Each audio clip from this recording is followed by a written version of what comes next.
And we are back with more News Talk Saga 960. So very glad you could join us on this edition of the Mark Petrone Show. And guess what? Andy Lee, who's a regular on the Mark Petrone Show, and we very much appreciate her being a regular on the Mark Petrone Show because we know the listeners just love having her on.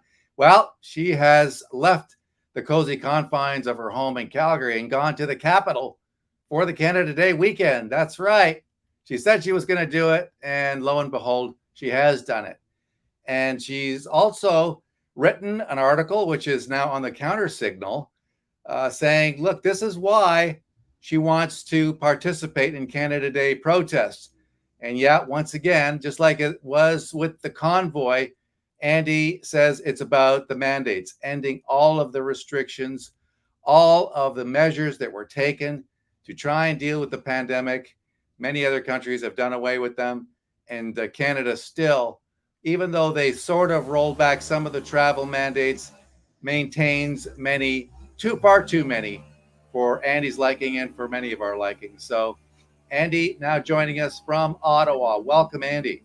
Hello, it's good to see you again. So, yeah, it's good to be back. So, yeah, back in Ottawa, I promised I was coming. I'm here. We've seen, a lot of backlash, and obviously they're trying very hard to, to throw a wrench in, into the cogs of our plans.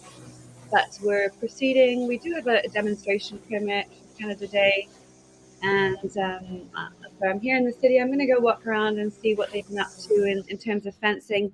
And then later on tonight, I'm going to be heading out to Camp Eagle to meet up with everybody at the Camp Eagle. And so that's the permanent encampments that's been set up outside of Ottawa to sort of plan logistics and future demonstrations throughout the summer.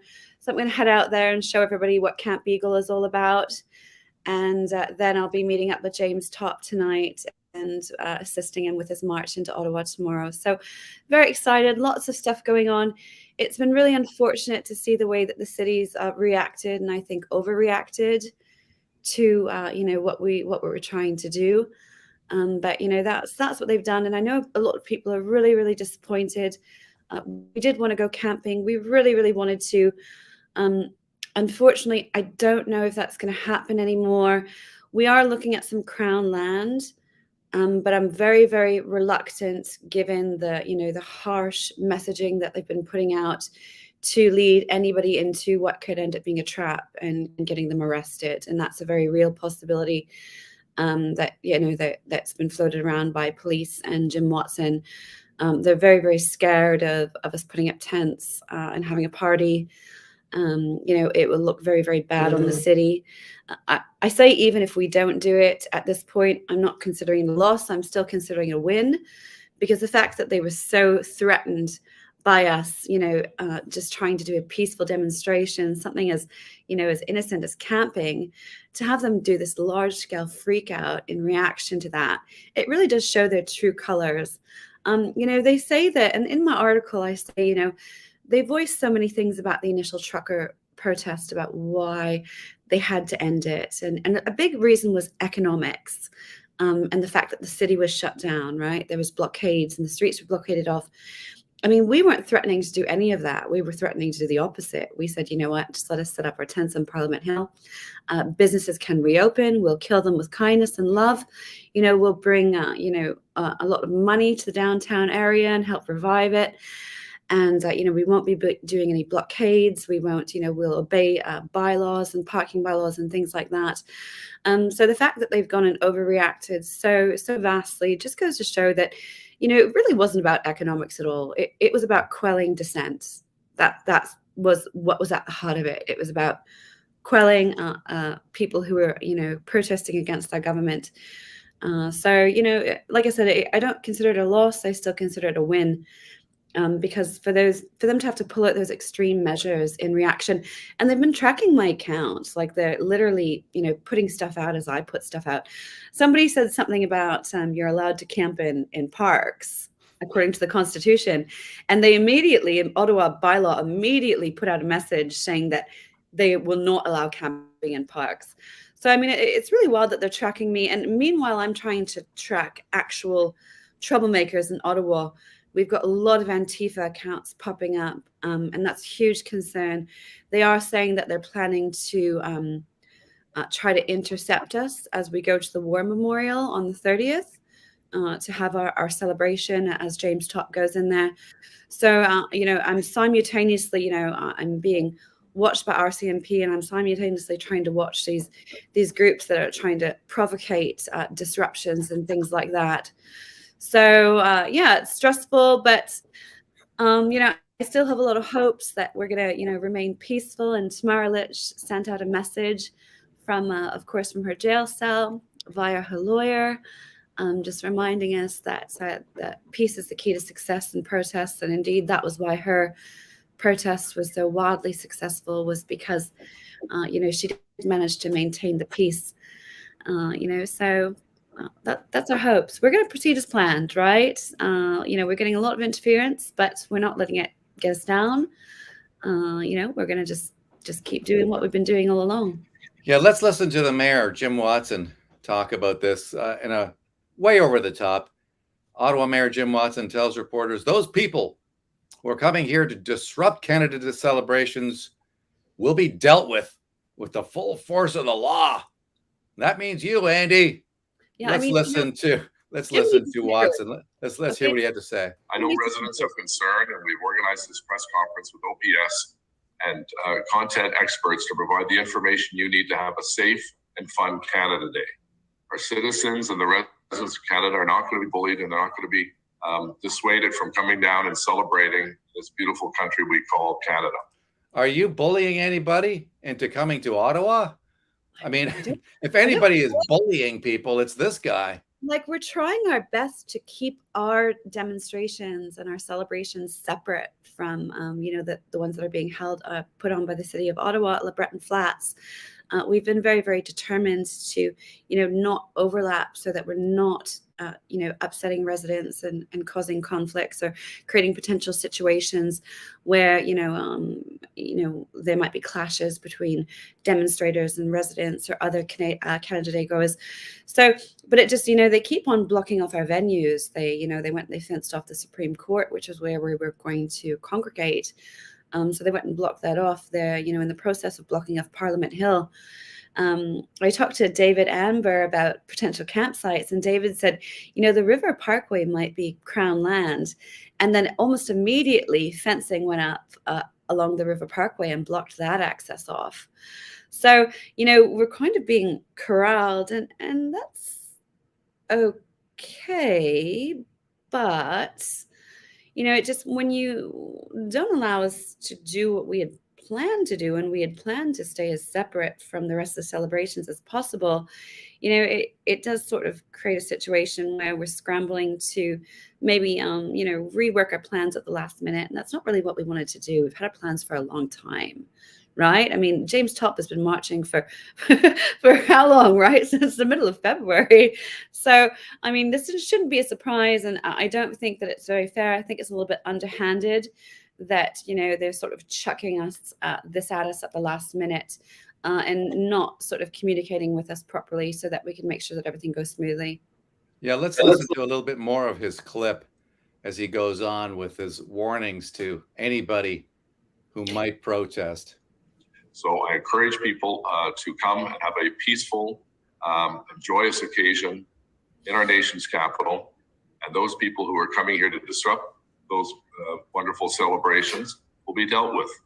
So here he is saying, if you're coming, you better be happy.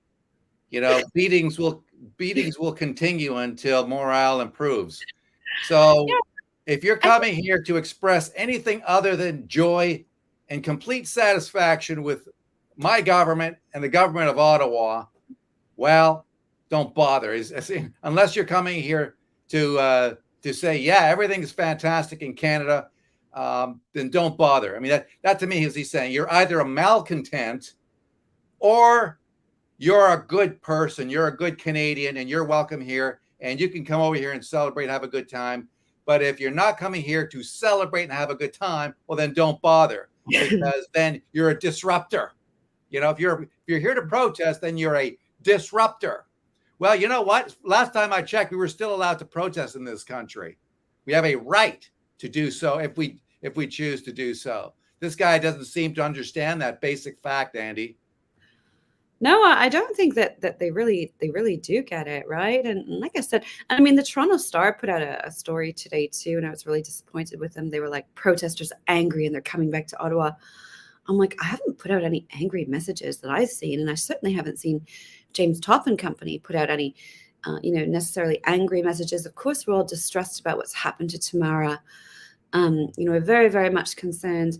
And yes, that story that we broke a couple of days ago, that indeed she has been, there was a petition to nominate her for a Nobel Peace Prize. I think that's a very, very bad look for our government to be, rearresting right before Canada Day under very suspect circumstances, somebody who may potentially be awarded for, be nominated or even awarded the Nobel Peace Prize in the future. That would be a deep stain on our country. Yeah, they're angry. That's what Toronto Star says, right? I mean, what did I say this morning? I landed. I think I said, "Good morning, Ottawa. Let's have a beautiful, safe, fun celebration weekend," right? I mean, yeah, I'm spinning mad. It's propaganda, right? It's the same thing with, I was the Ottawa Citizen. I like a lot of the Ottawa Citizen's journalism, but they did put out that they're going to be watching for symbols of hate and misogyny and racism. I've got a lot of people from the international community. A lot of people have voiced concerns about safety and my safety as well. And thank you very much for that. I am going to be meeting up with a lot of my Iranian friends and some of my friends from the Sikh community on Canada Day, and we're going to keep our eyes out for each other. So, I really didn't see that being an issue during the convoy. So, the fact that they're just putting out this narrative that this is what we are is, I'm sick of it. It's getting to be a bit much. It's deplorable, and it's really counterproductive. If you read my article, I sort of gave you some background as to why I'm here. And I'm not really here, I didn't always do this, and I never meant to do this. I'm here because my government made me. My government created me. They created a dissident, that wanted to start voicing her opinion and researching because they were corrupt. And I'm not the only thing that they've created. They created Tamara Lich, and they created James Topp. So I think that the government has to be very, very cautious, and media should be very, very cautious with how they proceed, because they're setting the stage for more people like Tamara Lich, or more people like James Topp, or more people like myself to start rising out of the woodwork, right? I said hard times weak men create hard times, right? And hard times create strong men. Well, you know what? The hard times that they're creating, and the narrative that they're pushing, and all this ugly rhetoric that we keep on seeing, painting us all with a broad brush simply because we're of a different political stripe, they're definitely creating something here. They're creating, more and more people who are going to speak strongly about the government and continue to, hold these sort of activities. And there's a lot to be concerned about. I've dived into that ArriveCan app. I was curious why, because Marco Mendocino said that there may be applications outside of the pandemic. So I began to get very, very curious as to why they wanted to hold on to it. And what I'm reading is extremely concerning. If you can find that tweet, we can go through it quickly. There's a lot of weasel words in the privacy notice. There's exemptions to privacy under subsections 7 and 8.2 under the Privacy Act. And if you go through those subsections, it's chocked full of reasons that the government is allowed to harvest your data and be exempt from infringing your privacy rights. And so this clause is put into the ArriveCan app on their privacy notice, that they are allowed under some circumstances to grant themselves exemption under those clauses. So there's a lot to be concerned about. And I want to look even closer at this and get more into it. I just realized it last night, and I started going through this, and I thought, wow, they can basically exempt themselves from accessing your private data for anything under the sun.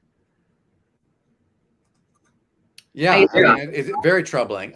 My understanding as well is they've had to roll back one of the apps, the COVID apps. They spent $20 million on that, and people just didn't download it because they were concerned for their own safety and their own privacy. So they didn't trust the government with that information either. And so, yeah, this ArriveCan app, I mean, my brother, who was here in the free state of Florida for a time visiting, he had a heck of a time because he had an older iPhone, launching the app on his phone. And as a result of that, he ended up missing his flight. And so it clearly is problematic for a lot of people. But you notice when they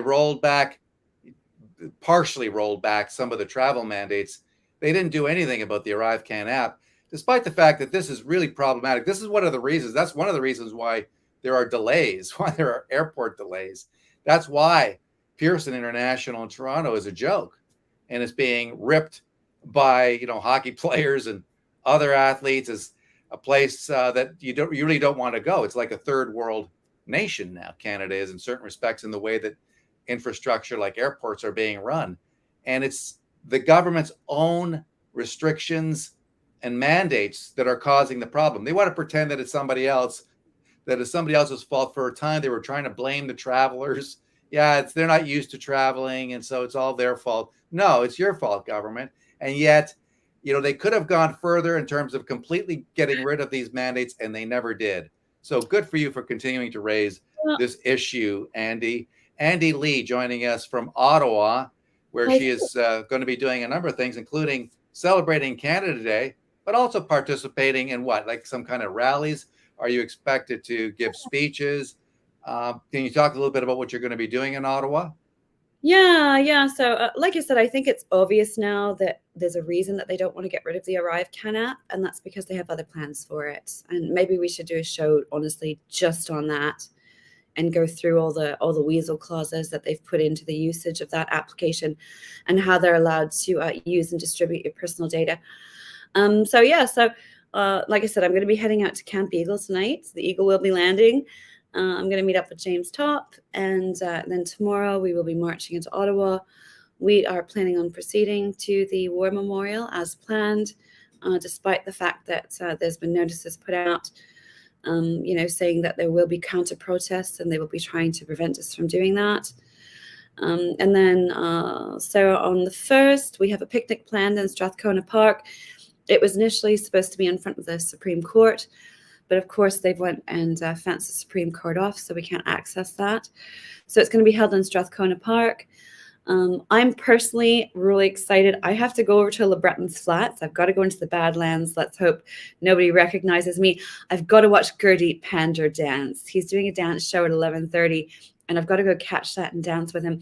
That's a real dream of mine. So I'm going to go do that. And then I'll be back over. We've got a march planned. We're still planning on starting from the Supreme Court for now, even though it's blocked off. And, we'll do our march around the city. And then we do have an actual permit in place for Parliament Hill from 5 until 8 o'clock. So the plan is to do some dancing. There will be some speakers. I've been asked to say a few words. That makes me a little bit nervous. I've never sort of spoken to a large crowd like that, and it's not really my forte. But I'm going to consider throwing together something and maybe getting up and saying a few words to the crowd if that's what they want me to do. And again, hopefully, we just want to have some fun, right? And unfortunately, this government has made us feel extremely unwelcome in our own country and indeed in our very own capital. They've made it clear that we are unacceptable people who, don't hold the correct views in their minds. So, we've decided to do our own thing. We're going to continue to try to keep doing our own thing. And, you talked a little bit about counter protests. Are we talking about like these far lefties like Antifa, BLM, those types? Yeah, yes, we've got some Antifa. Paid mobs. Are they sicking those people? Are the cops sicking those people on you? Since they seem to be a lot more agreeable to having those groups protest than you, because we saw evidence of that when during the BLM protest, the prime minister himself went over there and took a knee. And so he's clearly perfectly okay with certain people protesting, but not other people protesting. If you want freedom, if you love the country, if you're a patriot, then you're an enemy of this regime. But if you want to bring it down, if you want more communism, if you're a radical like Justin Trudeau himself, well, he likes you just fine. I'm just curious as to whether or not things could get, I want to say, troublesome if, for instance, counter protesters and maybe your group end up clashing. Well, I mean, I think that that's definitely their intent. I'm putting up a lot of stuff. A lot of these people have blocked me. They're known Antifa accounts. I've had run-ins with Antifa. Everybody knows that they've posted my personal information, and they actually made a YouTube channel on me. And I have filed police reports against individuals who are in the organization. So I don't think that the police are going to, sick them on us per se. From what I've discussed with police personally in the past regarding my own reports, they understand that Antifa is a dangerous organization, and they've said as much to me, in conversations that I've had with them in the past. So, hopefully they realize, who's coming out and making trouble. And, thank you to everybody who's watching this stuff and sending it to me. I'm trying to keep on top of it. That we want to avoid clashes. Tonight, at camp, we're going to talk extensively. And, we're going to try to sort of designate people who are going to be watching. I do have people who are going to be watching for any trouble. But, we're going to sort of really strengthen that network to make sure that, the day is about James and his message, and that the message is delivered as intended, and that nobody sort of mars the end of his mission and sort of tarnishes what he's accomplished. He has accomplished quite a bit. I mean, the man walked across Canada, and Canada barely blinked an eye. So, we just want everything to go smoothly and as well as possible. And we'll try to take as many measures as we can to make sure that nobody stirs up trouble for the day, and to make sure indeed that it's not coming from our side of the fence. Yeah, I mean, the fact that somebody would march across Canada, to defend freedom, to fight against these mandates, and to be a champion of Canada, I mean, you would think that would be news, but I guess part of the propaganda war that the government, that the Trudeau regime is waging on Canadians, is the fact that they have the media in their corner. Very much, media is very much an extension of the regime now, and so if they want to squelch a story, it's not just about amplifying the lies that they put out there. It's also about squeezing out stories that they don't want told. And the story about James Topp is a big one. We've had James Topp on this show. You and I interviewed James Topp. I think his accomplishment is astonishing, considering that he's marching across this country. And so the fact that the media now showing that they're still dishonest, that they are not covering this guy's story, to me, it's shameful. It's another dark chapter in this media's non-coverage of stories that matter to Canadians, in the interest, with the aim of furthering the interests of this radical regime in Ottawa. So hopefully you'll still have a chance to amplify James's message on your channel, on our channel, and on Twitter, and basically end up bypassing the media altogether, which is kind of what you have to do. But what is your view of James's message? What do you think that is all about? Well, I mean, it's very, very broad. I mean, he started out against, obviously, he was fired. He was dishonorably discharged because he wouldn't accept the vaccine. And he spoke out against mandates while in uniform. I've always liked the way that James has presented himself. He's a very steady character.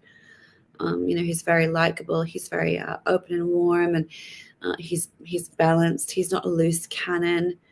Like some of these, I do get concerned about some of the messaging sometimes coming out at these freedom protests. You have to be very, very careful about what you say, because your words will inevitably be twisted, if possible.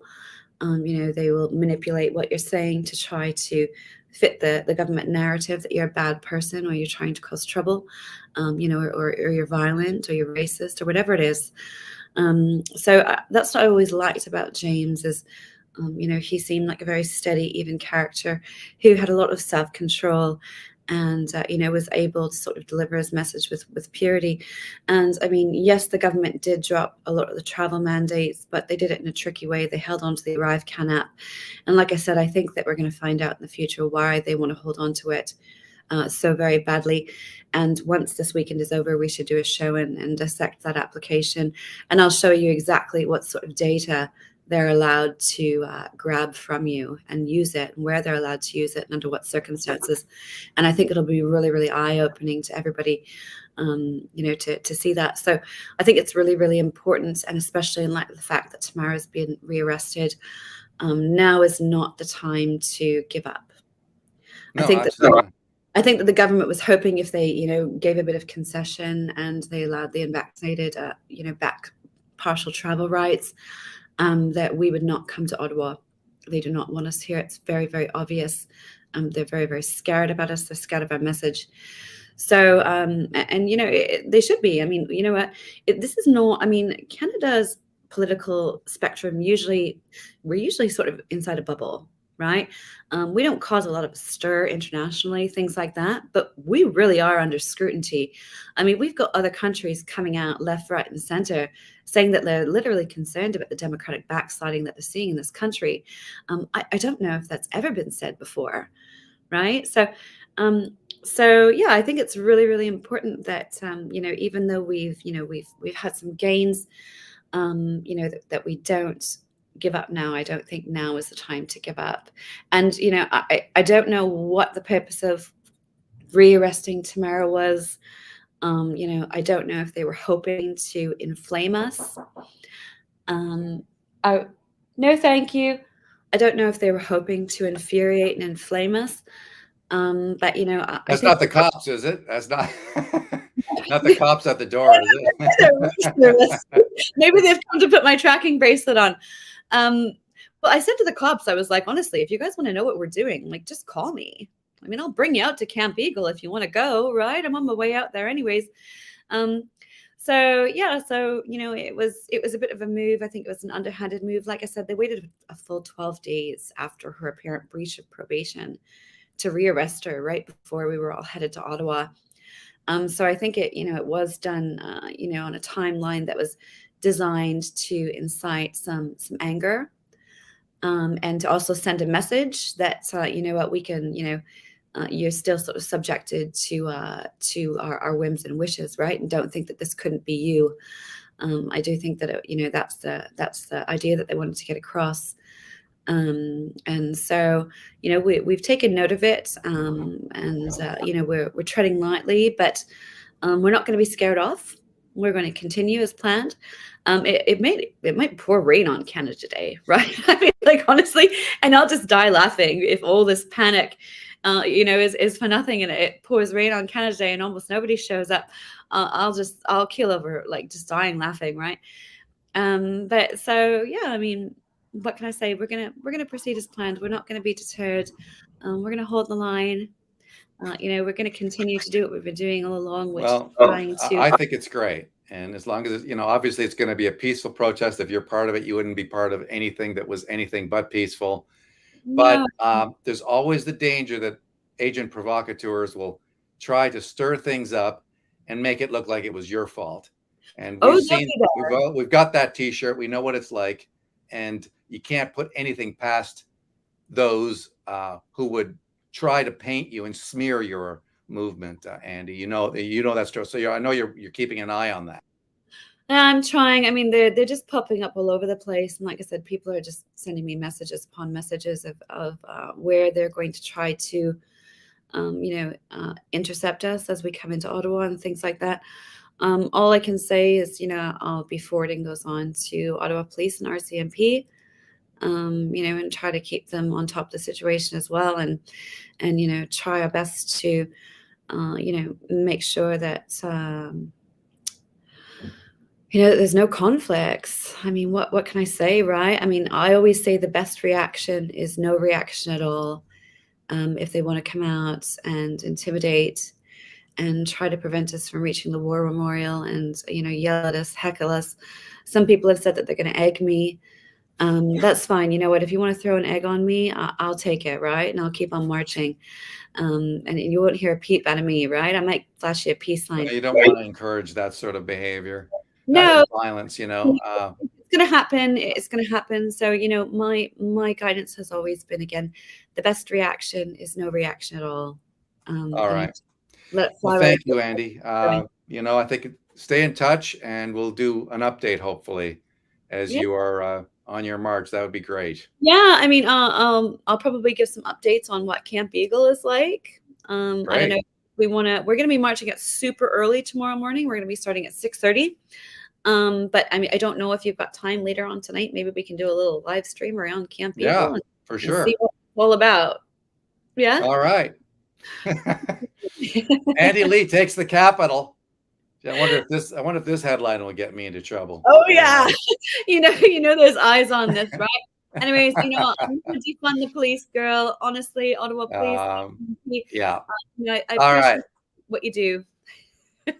Take care. We'll see you. Andy Lee coming to us from the nation's capital. And we certainly wish her the very best as she does her thing. And I mean, she's so charming and so warm and funny and all that sort of thing that, it's hard to imagine that she would stir up much trouble, but you never know, right? These days, you never know. Anyway, let's take a break. Back with more on Newstalk Saga 960 and the Mark Petrone Show after this.